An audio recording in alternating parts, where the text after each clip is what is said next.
종이를 구긴다고 했을 때 이렇게 종이를 쫙 구겨버리면 아무리 펴도 이렇게 구겨진 자국이 남겠죠. 이 구겨진 자국이 주름이라 생각을 하시면 되고, 보톡스 같은 경우에는 구겨진 자국이 덜 남게 하는 거라 생각하시면 돼요. 그 원장님께서 딱 한 군데만 맞을 수 있다면은 네. 어디에 맞으실 것 같아요? 한 군데만 맞을 수 있다. 와, 어려운데 저는 하겠습니다.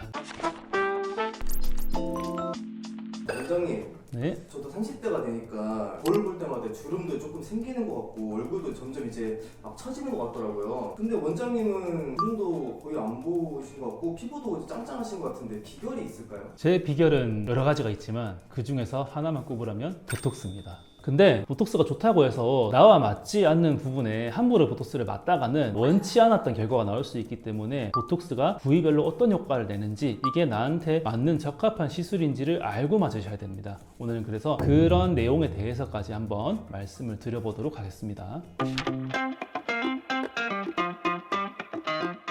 보톡스를 이제 부위를 얘기를 하려면 기본적으로 이제 보톡스의 원리에 대해서 아셔야 될 것 같은데, 보톡스의 원리는 굉장히 간단합니다. 보톡스를 맞을 때 주름을 예방하는 주름 보톡스와 이제 근육의 볼륨을 줄여주는 보톡스를 얘기를 하는데, 근본적으로 이 두 가지는 다르지가 않습니다. 보톡스는 그냥 다른 게 아니고 근육에 힘을 빼주는 거라 생각하시면 돼요. 그래서 근육에 힘이 빠지는 건데, 볼륨 보톡스라고 하면 보통 이제 턱 보톡스라든지 승모근 아니면 침샘 같은 샘에 작용하는 보톡스들이 있는데, 헬스를 안 하면 근육이 점점 작아지잖아요. 똑같이 이런 큰 근육들이 힘을 못 쓰게 이제 힘을 빼놓으면은 운동을 안 하는 것처럼 되면서 점점 볼륨이 작아지는 효과를 얘기를 하는 거고, 주름 보톡스 같은 경우에는 종이를 생각하면 쉽습니다. 종이가 우리의 피부라고 생각을 하시면 되고, 점점 구겨지는 거예요. 종이를 구긴다고 했을 때 이렇게 종이를 쫙 구겨버리면, 한번 구겨진 종이는 다른 시술, 리프팅으로 이렇게 짱짱하게 편다고 해도 아무리 펴도 이렇게 구겨진 자국이 남겠죠. 이 구겨진 자국이 주름이라 생각을 하시면 되고, 보톡스 같은 경우에는 구겨진 자국이 덜 남게 하는 거라 생각하시면 돼요. 반대로 말하면 주름 보톡스는 구겨지기 전, PD님처럼 젊은 나이부터 꾸준히 맞아주게 되면 애초에 구겨진 자국이 덜 하니까 훨씬 더 예쁜 피부가 되겠죠. 이게 이제 주름 보톡스의 원리라고 생각하시면 됩니다.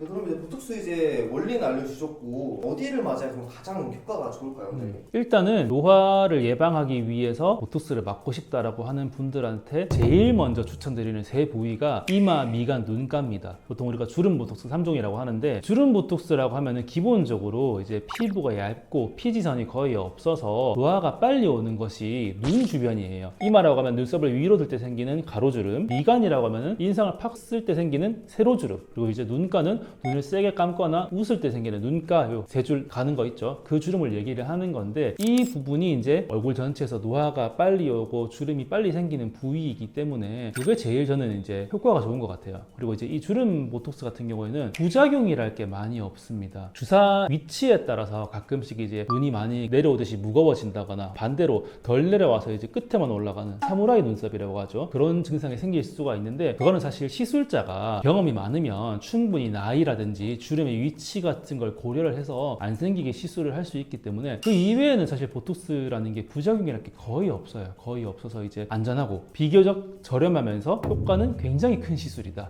흔히 말하는 가성비가 좋은 시술이다 라고 생각하시면 좋을 것 같습니다.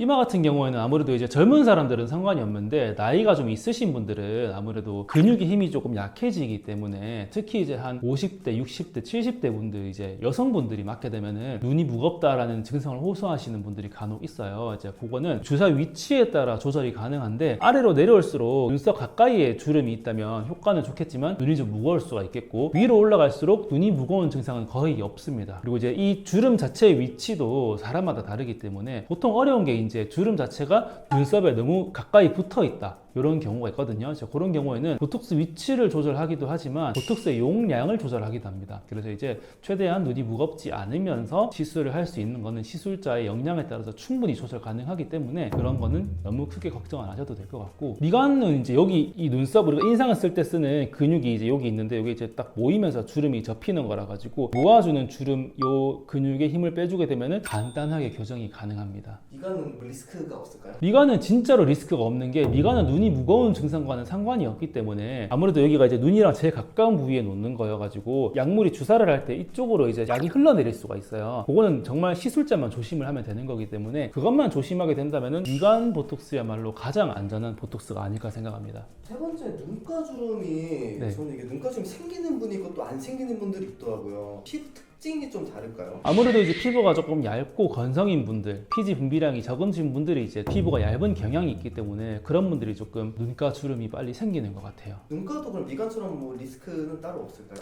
눈가는 사실 가깝다고 하더라도 이쪽에서 눈으로 가는 혈관이 있지는 않기 때문에 그런 부분에 있어서는 리스크는 없다고 보셔도 되고, 오히려 이제 이 눈가도 마찬가지인 게 눈에 가까이 놓으면 놓을수록 효과는 좋은데 표정이 너무 어색해집니다. 나는 사람을 웃고 있는데 눈은 안 웃어지는 그런 증상이 생길 수가 있고, 제가 시술을 할 때도 표정 지어보세요, 눈 세게 감아보세요 라고 이제 자꾸 시키면서 최적의 위치를 찾아서 이제 주사를 하게 되는데, 그것만 잘 지켜준다면 눈가 보톡스도 크게 불편한 건 없습니다. 남자분들은 턱 보톡스나 이제 침샘 보톡스 많이 맞으시는데 두 개가 차이가 있을까요? 보통 이제 턱이라고 하면은 이렇게 옆에서 봤을 때 이게 턱뼈 이렇게 있죠. 턱뼈가 있을 때 이 앞부분 손가락 한 두세 마디 정도 여기에 있는 근육을 줄여주는 걸 얘기를 해요. 여기에 있는 근육이 작아지게 되면은 정면에서 봤을 때 갸름해진다 라는 이제 걸 이용을 해가지고 많이 하세요. 그리고 이제 무는 힘이 너무 강해서 일가리가 좀 심하다라고 하시는 분들, 부정교합이 생겼다라고 하시는 분들도 여기 보톡스를 맞는 경우가 많고, 침샘, 귀밑샘이라고 하면은 여 뒤에 여기입니다. 나이 드신 분들 보면은 여기가 이렇게 커져가지고 얼굴이 커 보이는 사람들이 있어요. 살이 쪄서 또 있겠지만 나이가 들면은 침샘이 좀 커지는 경향이 있어가지고 여기에 주사를 맞아서 침샘을 줄여주는 걸 침샘 보톡스라고 하고, 요거 두 개는 사실 크게 부작용이랄 거는 없는데 이것도 모든 사람한테 맞는 게 아니기 때문에 자기 얼굴형을 정확하게 파악을 하고 맞으셔야 됩니다. 어쨌든 여기가 갸름해지는 거기 때문에 당연히 원래 얼굴형이 긴 사람들은 맞아도 아무런 도움이 안 됩니다. 더 길어 보일 수가 있겠죠. 그래서 이제 얼굴이 동글동글하고 여기에 근육이 많으면서 각진 형태의 사람들이 효과를 조금 많이 보시는 것 같고, 두 번째로 여기 앞에 볼살이 좀 많은 분들이 있습니다. 어릴 때는 대부분 문제가 안 되는데 처지기 시작하는 나이대가 됐을 때 여기를 맞으면 어떤 문제가 생기냐, 근육이 볼륨이 있으면서 짱짱하게 피부를 잡아주던 힘들이 근육이 사라지면서 조금 풀리겠죠. 그러면은 앞쪽이 오히려 더 처지는 현상이 생기는 경우가 있습니다. 그래서 이제 나이와 이 얼굴형을 보고 동글동글한 편이더라도 보톡스를 맞음으로 인해서 볼 처짐이 더 심해질 수 있겠다라고 하시는 분들한테는 턱보톡스를 권하지 않아요.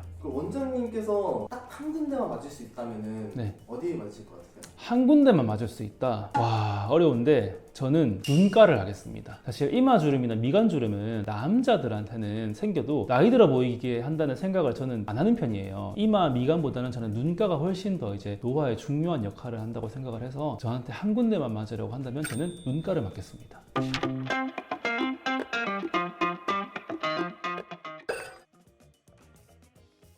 팔자, 입 주변의 주름은 보톡스로 해결이 불가능합니다. 기본적으로 여기는 말을 해야 되기 때문에 주름을 펴줄 수 있는 건 이쪽에는 없다고 보셔도 되고, 팔자는 보톡스로 해결이 불가능하기 때문에 보통 두 가지입니다. 당기거나 채우거나. 그래서 당기는 방법은 이제 튠페이스, 울세라 같은 리프팅 레이저들을 많이들 하시게 되고, 당기는 거 이외에는 또 해결해 줄 수 있는 게 채우는 거. 옛날에는 필러, 실리콘 같은 걸 넣기도 했는데 요즘에는 그런 것들은 조금 이제 얼굴이 자연스럽지가 못하기 때문에 기피하는 추세고, 요즘에 제일 많이 하는 건 이제 스컬트라, 주베룩 같은 콜라겐 부스터입니다. 그런 걸로 채워주게 되면 피부가 자연스럽게 볼륨이 차면서 팔자도 훨씬 덜해 보이는 장점이 있다라고 생각하시면 되겠습니다. 보톡스 맞고 주의사항은 크게는 없고, 이제 맞고 나면은 보톡스 맞은 부위를 손으로 문지르지 말 것. 우리가 예방접종 맞고 나면 이렇게 많이 문지르잖아요. 보톡스 맞은 부위를 문지르게 되면은 보톡스 효과 자체가 내가 원하는 근육이 아닌 다른 곳에도 영향을 미칠 수가 있기 때문에 보톡스를 맞고 문지르는 것은 조금 피해 주시라고 말씀을 드리는 편이고, 그 이외에 당연한 것들, 당일에 술 드시면 안 되겠죠. 술 드시면 안 되고, 너무 격한 운동은 또 하시면 안 되겠고, 사우나 같은 것도 당일은 피해 주시는 게 좋고, 그 이외에는 크게 주의할 거는 없는 것 같아요. 그런 얘기가 있잖아요. 보톡스가 내성에 대해서 국산이랑 외국산이랑 차이가 크다. 원장님 보실 때는 어떤 것 같으세요? 보톡스 내성은 사실 생길 수 있는 문제입니다. 생길 수 있는 문제인데 확률 자체가 너무 적기 때문에 이마라든지 미간, 눈가 이런 주름 보톡스라든지 턱 보톡스를 4개월에서 6개월에 한 번 맞는 정도로는 너무 큰 걱정은 안 하셔도 될 것 같고, 또 만약에 그게 걱정이 된다고 하면은 내성이 거의 확률이 0에 가까운 제오민이라는 독일산 보톡스가 내성 문제는 거의 없기 때문에 만약에 걱정이 되신다고 하면 제오민을 맞으셔도 될 것 같아요. 될 것 같습니다.